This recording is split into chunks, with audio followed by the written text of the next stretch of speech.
Et ensemble, nous avons préparé une présentation afin about social d'aller dans le in- détail sur l'écoute sociale et l'analyse intégrée. This is what we will learn. Voici ce que nous allons apprendre aujourd'hui. Nous allons discuter de la raison pourquoi nous avons besoin de l'écoute sociale, comment nous procédons à l'écoute sociale, et nous allons également discuter de l'écoute sociale de manière beaucoup plus large que ce que vous avez eu auparavant. Mais également, nous allons parler de cette partie de l'écoute sociale appelée analyse intégrée. Comment alors apprenons en écoutant les communautés et comment est-ce que nous générons des recommandations sur ce qui doit être fait par après. Et nous allons vous partager différentes ressources à la fin de la présentation. À la fin de cette présentation, ce que nous voulons présenter en fait, nous voulons que nous soyons capables de décrire ce qu'est l'écoute sociale, comment nous procédons à ce fonctionnement, mais cette présentation met l'accent sur la gestion infodémique, c'est-à-dire un gestionnaire infodémique qui soutient l'équipe de vaccination. Vous serez Yes, so integrated analysis, we will discuss.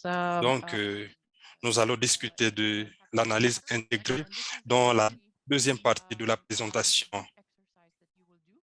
Et c'est un exercice de groupe que vous allez faire avec notre collègue Trish de CDC et Atsu de l'OMS. Alors, commençons à répondre à la question à quoi sert, pourquoi avons-nous besoin de l'écoute sociale. Je vais vous parler des vues de gestionnaire infodémique. C'est une personne qui aide à comprendre quelles sont les questions et les préoccupations de la communauté sur tout thème relatif à la santé. On peut le diagnostic de la rhétorique qui circule dans la communauté. Également, le type de mésinformation qui circule au sein de la communauté, que ce soit en ligne ou hors ligne. Ce que je vous présente ici, en fait, c'est une sorte de première étape de ce que chaque gestionnaire infodémique serait en train de faire. Nous sommes en train de voir comment nous pouvons fournir mieux les formations aux communautés, comment est-ce que nous améliorons davantage l'acceptabilité de l'information et comment est-ce que nous renforçons la résistance de la population à la mésinformation. Cela, c'est la responsabilité du gestionnaire. Je pense que les gestionnaires peuvent aider dans le cadre des programmes de vaccination, intégrant, mais également en apprenant de ce que la communauté est en train de dire, les préoccupations de la communauté, là où la communauté ne voit pas les choses clairement. C'est la raison également pour laquelle cette compétence est développée en partenariat avec des programmes de vaccination dans plusieurs pays. Maintenant, si nous essayons de voir à quoi sert l'écoute sociale, probablement vous avez entendu parler de cela plusieurs fois. Nous avons besoin de comprendre ce que les gens disent, les préoccupations et les sentiments par rapport à un comportement en matière de santé. Nous parlons du contexte, par exemple, de vaccins. Mon travail Tina, I'm really sorry. I'm really sorry, but there is an issue with the interpretation. The voice of the interpreter is coming in and out. Okay. I'm sorry to cut you like this, but Eric Okay. Kelly, could you please S'il vous please plaît, speak ça that? c'est Ben, deuxième Ouais. interprète. Je peux Oui. prendre la parole. Ok, Merci de super. dire le premier interprète de lâcher le micro. Alors, Merci c'est de bon, Ben? demander à Jacques de lâcher le micro. Ça c'est Ben. C'est bon, dites-moi quand c'est bon, messieurs. J'attends votre go pour dire à Tina de recommencer.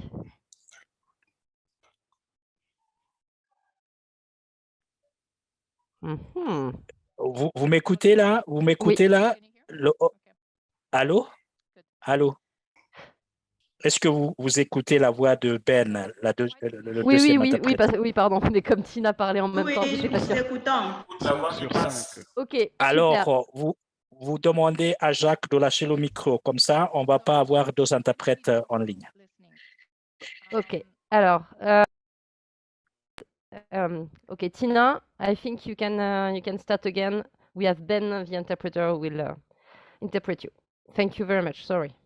No problem. So let's maybe start again from the beginning of this slide. So why do we need social listening? Alors, pourquoi on a besoin de l'écoute sociale? Parce qu'on cherche à faire l'adoption de bons comportements pour la santé. Aujourd'hui, on parle de la promotion, donc de la demande, de l'acceptation des vaccins au niveau de la communauté. Mais mon équipe travaille dans les urgences, un programme d'urgence de l'OMS. Pour les 2 ans écoulés, lors de la pandémie, on a fait beaucoup d'analyses de l'écoute sociale. On a porté les recommandations qui sont liées à l'acceptation des mesures publiques. Par exemple, la distanciation sociale, laver ses mains, se faire dépister, diagnostic, etc., etc. Nous, en tant que gestionnaires, on peut utiliser une analyse systématique pour fournir des informations pour une réponse d'urgence dans un programme sanitaire. Comme ça, bien informer, une bonne communication et avoir également la conception efficace et les interventions efficaces lors de la conception. Ce qu'on aimerait atteindre comme objectif, c'est mieux comprendre la communauté. Lorsque nous comprenons la communauté, qu'est-ce que est le souci de la communauté sur un thème quelconque au moment actuel, comme ça, l'heure actuelle maintenant, comme ça, on peut répondre de manière efficace à travers le programme, à travers la communication. Et on va impliquer toute l'équipe. Pourquoi ça, c'est important? La semaine passée, on nous a dit que l'infodémie concerne tout le monde. Ce n'est pas uniquement les communautés. Il y a toujours beaucoup d'informations surannée, démodées, mésinformations qui circulent un peu partout. L'infodémie aussi affecte les travailleurs sanitaires. Donc, tout le monde est surchargé.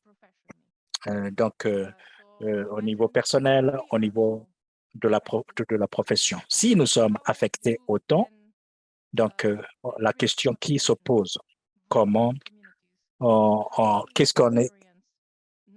est-il avec les vulnérables s'ils n'ont pas l'information, les informations d'actualité et peut-être ils sont susceptibles à la mise en formation et l'infodémie.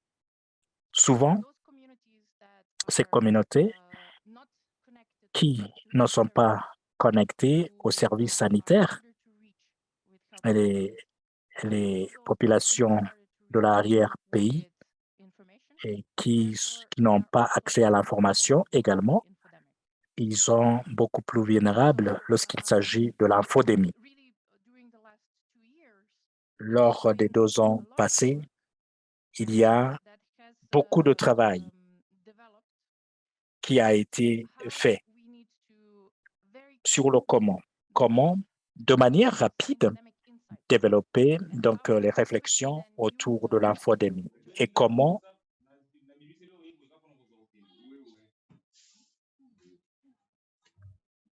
So, what is really important is ce qui est important, les collègues, désactivez vos micros s'il vous plaît. Ce qui est important à constater, c'est que lors d'une urgence, ça peut être une urgence sanitaire ou peut-être il y a toujours an acute health event, for example, like an adverse. aigu, un événement aigu. Can you hear? Est-ce que vous m'entendez? Okay. Oui, on vous entend. It can be, Bien sûr. Nous entendons. 5 sur 5. It can be Ou peut-être une urgence, un événement aigu, un événement indésirable suivant la vaccination. Dans ce cas, les gens sont préoccupés. Ils ont beaucoup de questions à poser et ils ont dans la confusion sur une chose qui s'est passée, un événement qui s'est passé. Donc, c'est très, très important que nous ayons les informations d'actualité sur ces questions, ces préoccupations au niveau de la communauté. La communauté va bénéficier de nos services. Donc, les choses de base, les fondements de l'écoute sociale, si vous voulez. On devrait identifier les questions et les témoignages où les gens expriment leurs inquiétudes, s'ils sont dans la confusion ou bien il y a des lacunes d'information, accès à l'information, donc les informations qui soient fiables. Ça, c'est très important. Pourquoi? Si nous allons satisfaire, si nous allons répondre aux besoins en matière d'information de la communauté, cette communauté va accueillir ces informations, accepter ces informations et réagir à la lumière de ces informations. Idem de ce que vous avez entendu à travers les collègues. Donc, les programmes de vaccination devraient être conçus de manière que ces programmes vraiment répondent aux besoins de la communauté pour promouvoir la demande en matière de vaccins. Et c'est la même approche, là où nous sommes en train de penser sur la personne et la communauté et quels sont les besoins en matière d'information de cet individu, de cette communauté. Nous, en tant que gestionnaires, nous allons utiliser ces données pour trianguler, pour faire la comparaison de manière systématique, faire la triangulation de ces réflexions avec, bien entendu, d'autres sources comme ça pour donc dégager les recommandations. Je vais parler de comment cela est fait. Et dans l'exercice, les collègues vont travailler avec vous, faire la pratique.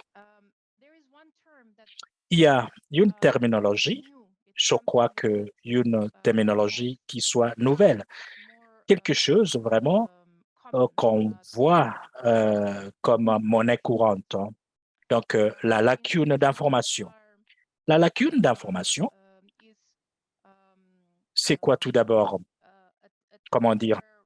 C'est le moment où les gens cherchent des informations, mais ils n'arrivent pas vraiment à trouver les informations fiables face à leurs questions. Qu'est-ce que cela veut dire? Ça veut dire que si on va se focaliser, si on va être proactif pour comprendre qu'est-ce qui est donc la préoccupation de la population, où se trouvent donc les questions. Si nous sommes proactifs pour donner ces informations pertinentes à leur attention, nous devenons efficaces pour répondre aux besoins de la communauté et non chercher les rumeurs et les mésinformations. Qu'est-ce que cela veut dire? Ça veut dire que déjà, les gens en sont exposés ou peut-être ils sont victimes de rumeurs.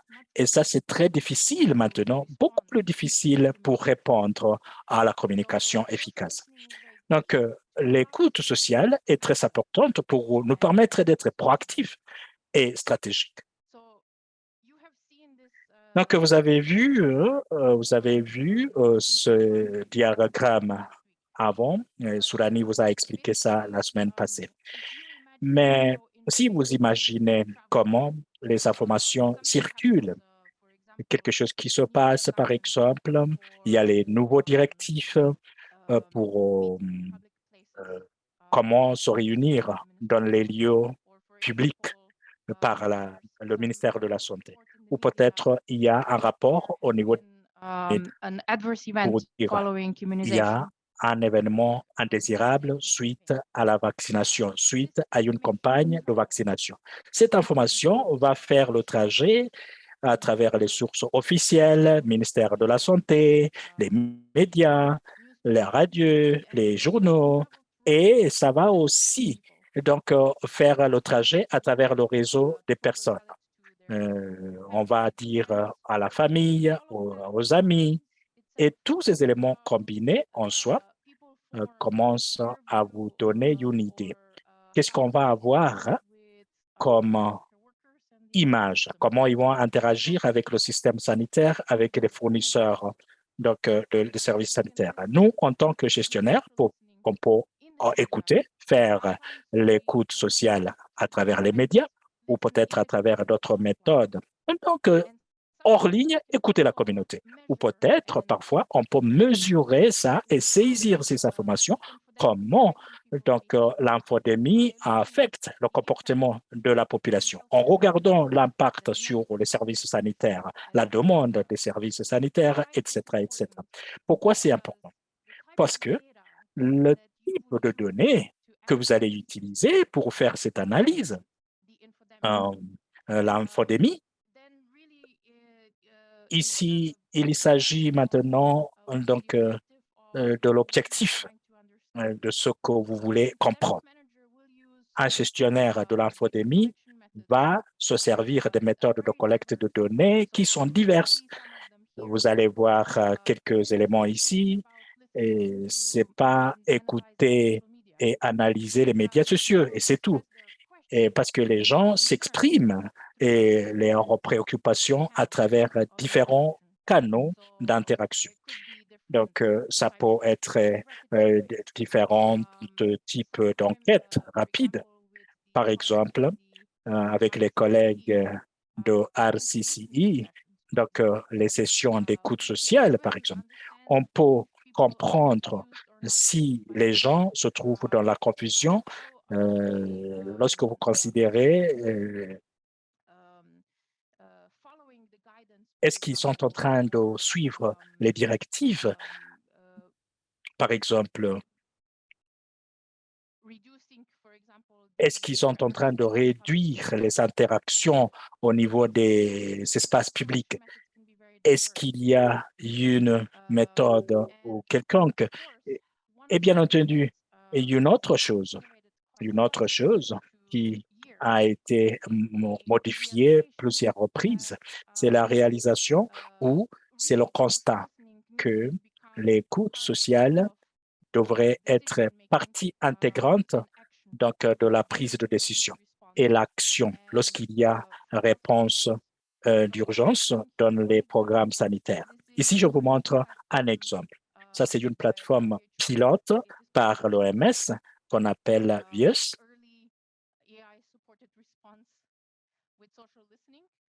Donc, l'innovation ici, c'est que on cherche à analyser les médias sociaux avec l'aide de l'intelligence artificielle. Ça, c'est la méthodologie qu'on a innovée avec leur concours des partenaires pour fournir beaucoup plus d'informations à travers l'écoute sociale, qui est beaucoup plus simple. Nous avons utilisé ça pour répondre ou riposter contre le COVID-19 et pour la question des vaccins contre le COVID-19. Donc, pourquoi la conception de cette plateforme est importante et d'autres innovations. Pourquoi vraiment c'est important d'avoir les méthodologies, d'être systématique lorsqu'on va analyser le monde numérique? Parce que la plupart des outils en ligne ont été conçus pour la commercialisation des produits en ligne. Cela vous donne les informations, bonnes informations. Si, par exemple, vous faites une campagne de communication en ligne, est-ce que ça marche ou ça ne marche pas? Mais ces outils devraient être modifiés de manière extensive si on cherche que ces outils nous donnent les informations qui sont pertinentes pour l'action sur la santé publique. Et lorsque nous pensons sur cet aspect, on devrait être prudent comment on interprète, on analyse les médias sociaux et à la fois, on devrait penser sur les sources de données différentes on va utiliser pour la collecte des données. Rappelez-vous, notre objectif ici, c'est avoir les réflexions rapides, les informations rapides, si vous voulez, sur les questions qui trottent les esprits de la population. Comme ça, de manière rapide, on peut fournir les informations pertinentes à l'attention de la communauté et aux individus. Ça veut dire qu'on devrait être confortable, qu'on n'aura pas les données parfaites, qu'on va travailler de manière rapide pour fournir les informations pertinentes et les informations fiables, les réflexions fiables pour permettre une réponse. Mais on devrait être confortable que vraiment, ça ne veut pas dire que ça, c'est une représentation fidèle des échantillons. Et vous avez donc écouté Diva et Francine lorsqu'ils ont énoncé cette question de réaction. Parce que ce sont les données multidisciplinaires qui sont très, très riches pour faire les diagnostics. Une fois ces informations sont sous la main auprès de la communauté, quelles sont les préoccupations, qu'est-ce qui sème la confusion, qu'est-ce que les gens sont en train de dire. Donc, on pose cette question, comment procéder à faire l'analyse. J'ai mentionné tout à l'heure qu'on doit avoir une analyse intégrée. Qu'est-ce que cela veut dire? Cela veut dire qu'on aura un processus systématique où on va synthétiser, rassembler ces informations provenant des différentes sources que nous avons identifiées donc, à travers un processus qui a fait objet de consensus.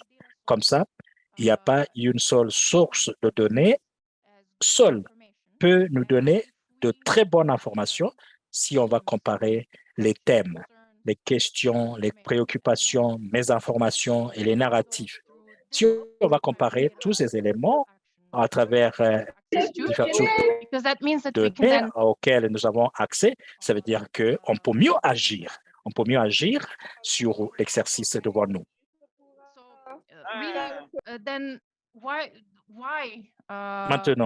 Maintenant, la question qui se pose, pourquoi l'analyse intégrée est importante? Elle est importante parce que normalement, souvent, vous allez trouver une équipe de l'infodémie, quelqu'un qui fait l'écoute sociale, qui écoute les médias de manière classique, se focalise uniquement sur l'écoute sociale numérique, analyse en ligne. On devrait être conscient également que pas une seule source de données peut marcher. Il y a les limites. À travers l'écoute sociale intégrée, on va s'assurer que à travers les analystes une équipe multidisciplinaire qui va mettre la main dans la marmite, devrait donc réduire le biais pour éviter que les éléments soient biaisés. Une attention particulière, peut-être on va assigner à une source de données par rapport aux autres. Ce que nous avons vu le plus souvent, c'est que il y a donc cette habitude que on va se fier à un tableau de bord magique, entre guillemets. L'intelligence artificielle nous donne ça comme résultat, ça va, ça y est. Mais en fait, c'est très, très important de prendre le recul et voir les analystes, les êtres humains, un groupe de gens vraiment vont discuter et porter les recommandations. Et c'est pourquoi donc on a cette idée d'analyse intégrée. C'est quelque chose également que nous avons préparé ici pour vous répéter dans la gestion de la pandémie et son analyse. Vous allez avoir les sources de données qui sont là pour être intégrées. Parfois, les gens croient que c'est OK de sonder les médias sociaux ou les médias en général. Et cela, c'est assez pour nous pour comprendre quelles sont les préoccupations, les interrogations de la communauté, où se trouve la confusion. Souvent, Daiva et Francine ont parlé de ça. Des autres données hors ligne qui sont incluses dans l'analyse, on a ce qu'on appelle KAP. Si nous cherchons à être rapides pour répondre aux questions de la population ou travailler sur la confusion et la mésinformation, les services traînent le pied. Parfois, c'est très cher. Donc, informer une réponse rapide, un riposte rapide. Avec toutes ces limitations, ces limites dans les sources de données, on devrait maintenant penser beaucoup plus sur les quelques types de données, les sources de données qui sont disponibles dans notre environnement. Et la plupart du temps, vous allez voir qu'il y a beaucoup disponibles, mais peut-être ce ne sont pas les sources considérées comme de bonnes sources. D'abord, ce sont les questions importantes, on devrait donc garder à l'esprit, qui vont nous permettre à mieux analyser les infodémies. Où trouvent les informations et où est-ce qu'on cherche les informations et on ne trouve pas ces informations-là? C'est la question à se poser. Lorsque le ministère de la Santé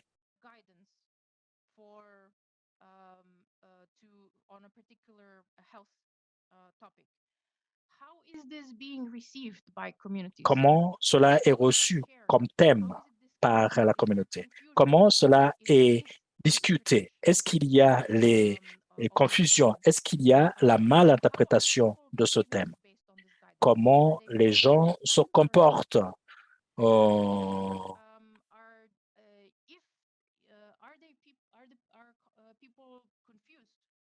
Est-ce que les gens sont confus? Est-ce qu'ils sont fâchés? Est-ce qu'ils sont contents sur les informations à leur disposition? Il y a beaucoup de questions qui vont nous permettre donc de comprendre les besoins de la communauté. Et qu'est-ce que cela veut dire? Cela veut dire que c'est facile maintenant pour nous de générer de bonnes recommandations et la réflexion sur la réponse suite à l'infodémie. Tous ces éléments peuvent être donc adressés ou abordés à travers une analyse intégrée. Voilà les questions à se poser. J'ai parlé donc de manière systématique de procéder à faire son analyse. Normalement, on va voir donc les sources de données qui sont pertinentes pour nous pour quelques questions spécifiques. Par exemple, quelles sont les données sur le comportement, sur les médias, information sur les questions posées par la population, comment les gens réagissent suite aux directives sanitaires. Pour chaque source de données, que ce soit en ligne, numérique, ou bien la source de données est hors ligne, peu importe. On doit avoir une analyse. Chaque source de données devrait répondre aux quelques questions ou devrait contribuer les informations aux questions posées. Et comme ça, ensemble, à travers une analyse intégrée, ce schéma en vert ici, en jaune, s'il vous plaît. Donc, ça va nous donner, engendrer les perspectives qu'on peut contextualiser et développer les recommandations à la lumière de ces perspectives. On peut faire les diagnostics en disant les gens ont la confusion entre comment ils peuvent se protéger contre COVID-19 dans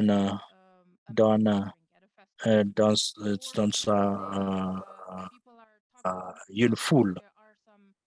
Il y a des gens qui parlent, il y a les histoires là qui circulent sur la mésinformation. Comment prendre donc les éléments traditionnels pour se protéger. Donc, comment choisir quelles recommandations, quelles perspectives, quelles réflexions on devrait donc aborder de manière immédiate. Et donc, il y a le schéma en vert ici sur la diapositive.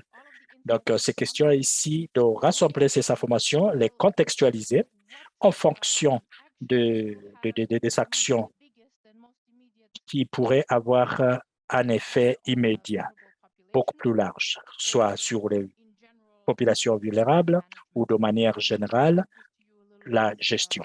Je vais y entrer en détail d'ici peu. Lorsque vous êtes en train donc de penser sur l'analyse intégrée, on devrait penser au-delà donc de faire le suivi des médias, au-delà des sources des médias sociaux, ce que vous avez disponible. Lorsque vous allez travailler dans un pays, vous allez descendre sur le terrain, c'est souvent possible que vous aurez d'autres sources de données qui vont vous aider à mieux comprendre votre communauté à risque. Quelles sont les préoccupations de la communauté? Qu'est-ce qu'ils ont comme question? Qu'est-ce qu'il y a comme lacune en matière d'information? Donc, comme ça, vous pouvez regarder, avoir en place quelques micro-plans et vous pouvez voir toujours est-ce qu'il y a des recherches en ligne? Quels sont les mots-clés on est en train de saisir dans les moteurs de recherche? Et comment les gens se parlent entre eux? Qu'est-ce qu'ils disent sur le ministère de la Santé? Est-ce qu'ils posent des questions là-bas? Est-ce qu'ils s'expriment leur confusion? Et etc., etc. Donc, il y a beaucoup de sources de données vous pouvez considérer lorsque vous êtes en train de faire l'analyse intégrée. Mais soyez prudents. Ici, il ne s'agit pas donc d'identifier le gros des données, plus de données. Donc, ce qu'on essaye à faire ici, c'est que on va identifier assez de données. Comme ça, on peut, de manière rapide, procéder à faire une analyse et générer les perspectives et après les recommandations. Si nous cherchons à être stratégiques en matière de la collecte des informations, on devrait garder à l'esprit quel est son objectif, quelle est la question de recherche.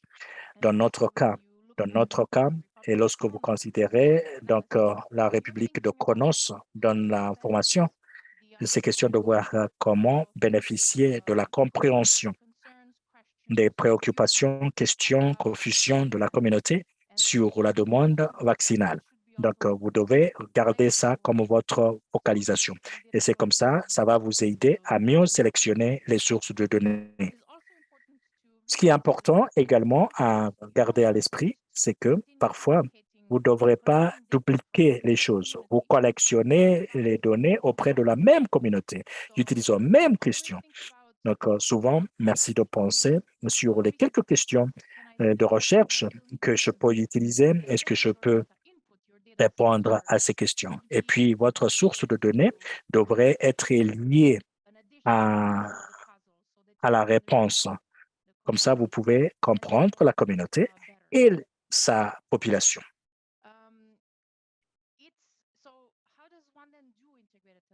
Comment faire cette analyse intégrée?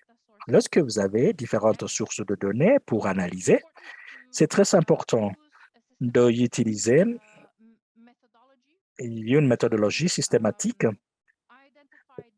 pour identifier différents thèmes qui ressortent des différentes sources. Ici, ça c'est une méthodologie établie. Voilà les méthodologies établies pour l'analyse de données. Différentes techniques pour identifier les thèmes. Il y a 4 ici qui pourraient être très utiles. Par exemple, est-ce que vous voyez les mêmes thèmes qui reviennent sans cesse à travers nos entrées de données? Ou peut-être, est-ce qu'il y a les similitudes ou les différences que vous allez trouver en fonction de la source de données à votre disposition? Ou peut-être catégorie indigène. Ici, il s'agit de la communauté. La communauté que vous cherchez à comprendre, comment il utilise la langue, de nouvelles terminologies plutôt pour s'exprimer sur ce thème. Vous allez voir ça ultérieurement. C'est très important qu'on arrive à comprendre comment les gens parlent. Qu'est-ce qu'ils disent? Ça ne va pas nous aider si la communication, les matériels de communication utilisent un langage qui n'est pas simple à comprendre au niveau de la communauté. On ne s'identifie pas à ce langage. On doit aussi voir quelles sont ces données manquantes. Est-ce que les gens parlent? Est-ce qu'on s'attend que les gens parlent d'un thème quelconque spécifique alors que les gens n'en parlent pas? On devrait comprendre pourquoi c'est le cas. Donc, on devrait remettre en question nos hypothèses, interroger nos hypothèses, pourquoi c'est le cas, et comprendre. Est-ce que les médias parlent sur un élément quelconque alors que les gens n'en répondent pas? Ça, c'est quelque chose qu'on devrait comprendre, le pourquoi en fait de ça. J'ai parlé ici tout tantôt que lorsque nous avons les réflexions, les perspectives, nous avons analysé les informations des différentes sources de données, on devrait aussi comprendre où agir et comment. Ça, c'est très important dès le commencement, d'avoir en place un cadre de prise de décision. Et cela dépend donc de sources de données que vous utilisez dans votre analyse. Par exemple, si vous ne mesurez pas le volume de conversation, vous ne serez pas dans la mesure de prendre les décisions se basant sur ces indicateurs.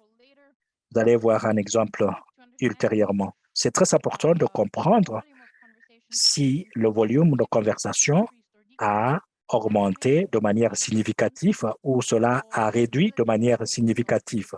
Ça va donc vous orienter et quelles sont les préoccupations, les questions. Si vous ne collectionnez pas ces informations, vous ne serez pas dans la mesure de prendre une décision éclairée. Donc, avoir le mélange des données qualitatives, quantitatives va vous éclairer la donne. En tant que gestionnaire, on peut utiliser cette méthodologie pour nous aider à mieux comprendre les questions, les préoccupations sur tout thème sanitaire. Aujourd'hui, on est en train de parler de vaccins, la demande vaccinale, mais cela peut être appliqué à d'autres domaines sanitaires. Et de comprendre bien comprendre toute analyse qu'on va avoir, des recommandations qu'on va dégager, que ces informations sont intégrées et interprétées et formulées, contextualisées pour les besoins du programme. Si on va constater qu'il y a quelques perspectives, quelques réflexions qui sont liées au vaccin, et à travers notre analyse, on devrait vraiment répondre à la question comment cela affecte la demande vaccinale. Parce que ce sont les considérations pertinentes qui vont faire de sorte que ça devient très, très facile donc d'avoir ces perspectives, ces réflexions pour concevoir un programme de réponse. Un autre aspect ici, si on va faire cette analyse à titre hebdomadaire, à titre de semaine, lorsque la narrative va changer, l'interprétation sera différente par rapport à un travail mensuel. Je suis sûr que vous travaillez dans la communauté à titre journalier. Vous connaissez que quelques thèmes, quelques interrogations, questions peuvent être modifiées très rapidement. Ce qui est pertinent, ce qui était pertinent il y a un mois, ça change rapidement. On a vu ça lors de la pandémie. Ce qui était pertinent, donc quelque chose de positif il y a un mois, aujourd'hui, ce n'est plus le cas. Donc, voilà les quelques considérations que vous devrez donc prendre en compte lorsque vous êtes en train de porter les recommandations. Et bien entendu, la catégorisation de vos réflexions, vos perspectives et comment vous allez présenter vos informations, ça, c'est un élément très important. Vous devrez penser déjà comment donc vous allez présenter votre rapport. Comme ça, l'utilisateur final, les gens, les collègues qui travaillent dans le programme de vaccination, par exemple dans la réponse d'urgence. Comme ça, ils vont donc prendre en compte ce que vous avez analysé. Il y a deux exemples qu'on a préparés pour vous ici. Ça, c'est un exemple de US CDC des États-Unis. Lors de la pandémie, pour les 3 ans écoulés, ils ont établi donc une unité d'infodémie qui procédait à analyser donc les informations sur la confiance envers les vaccins. Cette unité a reçu des informations rapides, régulières. Ils ont un site web. Je vous recommande de visiter le site web. C'est un très bon exemple, bel exemple comment donc considérer cette question de sources de données. Les sources de données qui sont importantes pour la triangulation et l'élaboration des perspectives sur la confiance. Il y a un processus aussi donc solide qui cherche à identifier les thèmes à travers les différentes sources de données et également donc porter les recommandations sur ces questions spécifiques. Ici, vous avez donc une autre matrice qu'on utilise chez l'unité donc CDC des États-Unis. Et les recommandations sont codées et décrites dans cette matrice. Cette information vous donne un contexte sur ce qui est pertinent à l'heure actuelle et quelles sont les perspectives qui sont très importantes à garder à l'esprit. Deuxième exemple, c'est le rapport hebdomadaire de l'OMS. On a utilisé donc ce même approche au niveau régional, au niveau mondial.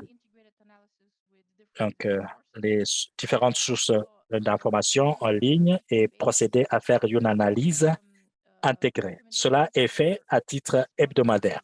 Recommandations pour la réponse lors de la pandémie de COVID-19 et même méthodologie a été adoptée très rapidement pour donc cette maladie qu'on appelle monkeypox en anglais. Et cela est utilisé pour un autre contexte sanitaire. c'est très important de mettre ça en contexte. Vous allez voir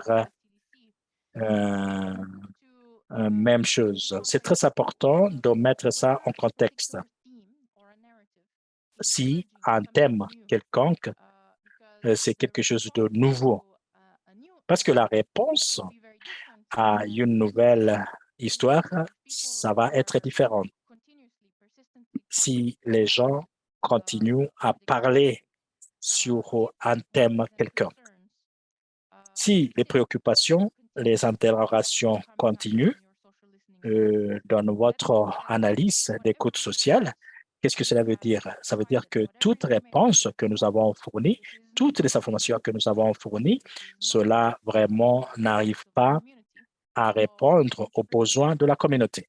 Donc, votre interprétation de la narratif et les recommandations, ce qu'on doit faire, cela est différent. Idem pour une question, les préoccupations qui sont émergentes. Et nous avons vu ça lors de COVID-19, qu'il y a quelques préoccupations portant sur les vaccins, sur les mesures sanitaires. Mais on devrait comprendre pourquoi ces questions se répètent. Est-ce qu'on va utiliser les matériels de communication qu'on avait préparés il y a 3 mois lorsque les gens s'occupaient de cette question de la sûreté de ces vaccins?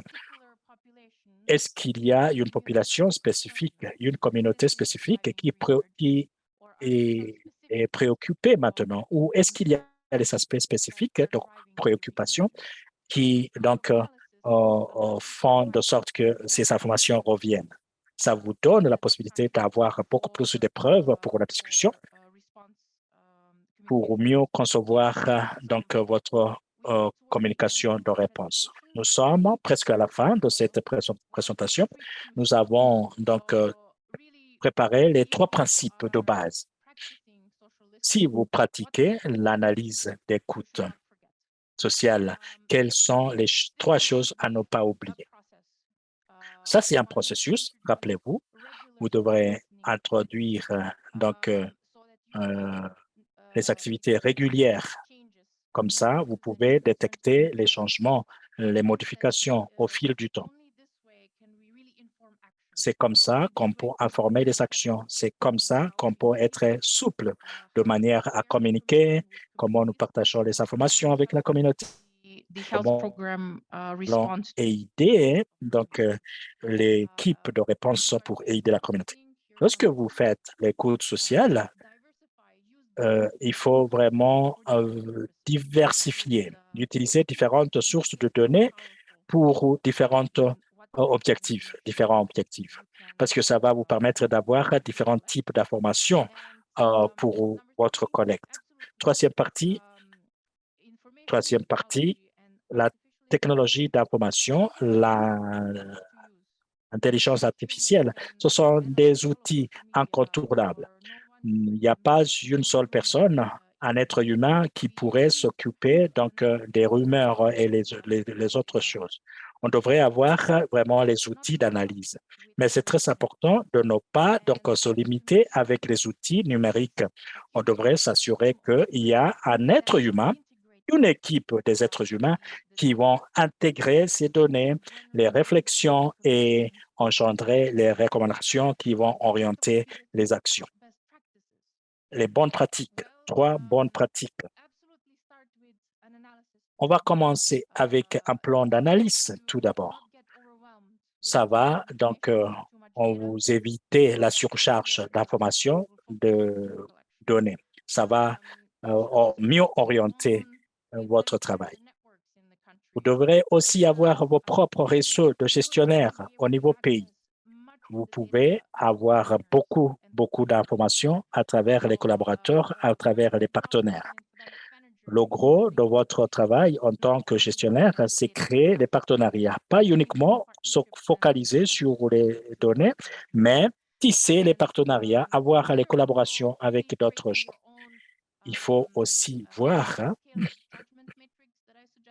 comment avoir donc jugement scolaire des risques catégoriser les thèmes. Comme ça va vous permettre, lors de la dernière étape de l'analyse, comment générer les recommandations. Ici, vous, en tant que gestionnaire, vous serez vraiment ravi de voir de tels éléments parce que ça vous aide à réduire le gros des perspectives, très longue liste de constats. Ça va vous permettre de réduire ça, toutes les longues listes, pour avoir les listes restreintes des priorités. Quelques exemples de métriques et de mesures dans l'écoute sociale sont qu'on peut utiliser. C'est lié aux sources de données dont il est question. Il faut vraiment voir quelles sont les données, les indicateurs que vous pouvez utiliser.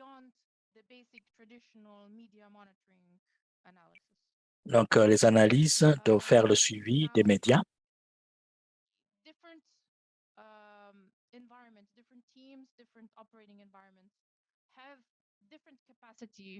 Vous avez différentes capacités pour faire l'écoute sociale et pour la gestion de l'infodémie. Dans la plupart du temps, il y a une seule personne qui va faire le suivi des médias, l'analyse des médias sociaux, etc., etc., alors qu'ils ont beaucoup de responsabilités à côté. Si vous vous trouvez dans un environnement tel que ça, premièrement, merci de voir les sources de données qui existent et prioriser les choses. Quelle est la population la plus vulnérable? Ça va vous aider à mieux informer et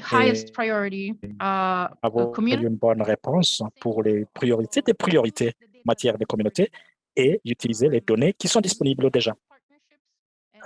Merci d'avoir les partenariats. Trouver les autres sources de données avec les autres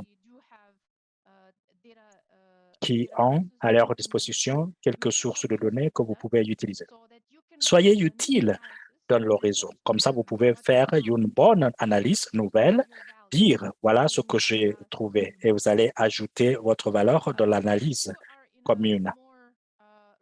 Si vous êtes dans un environnement qui bénéficie de beaucoup plus de ressources, vous faites partie d'une équipe de gestion de l'infodémie. Soyez stratégique. Quelles sont les sources de données que vous allez ajouter? Et surtout lorsqu'il s'agit de la compréhension de la population vulnérable. Donc, lorsque vous avez une équipe, commencez à être spécialiste. Comment vous vous spécialisez? Comment aussi vous allez faire le réseautage à travers les partenaires avec le programme de vaccination et la mise en œuvre de ce programme, comment créer la demande de l'analyse et les perspectives que vous produisez, comment vous ajoutez de la valeur et comment introduire les perspectives de l'analyse de l'infodémie dans le programme de vaccination. Well-resourced environment, the big luxury car, dans un environnement bien ressourcé, more money and many more resources, many more people, then we can really look at developing much more new data sources and trying to also well, how do we move those data sources into routine data collection so that we over time afin qu'au fil du temps, nous pouvons créer un accès routinier à ces informations qui sont plus représentatives. If we have many resources, nous avons davantage de ressources, nous devons aussi voir comment évaluer les besoins des parties prenantes auxquelles nous offrons ces informations afin d'adapter nos rapports par rapport aux besoins de l'immunisation. it's the communications colleagues specifically, and les collègues on one hand we develop better messages, and then also better program design based on the concerns, aussi pour mieux recevoir les programmes sur base des préoccupations et des confusions que nous recueillons à travers les réseaux sociaux. We link them here. Some of them are available in French, others are in translation. We recommend that you take a look. Nous recommandons que vous puissiez consulter tous. Find also the upcoming group exercise very useful. I would hand it over to Catherine. I think we are up for group work with Je crois qu'il est prêt pour l'exercice de groupe avec Atsu et Chris.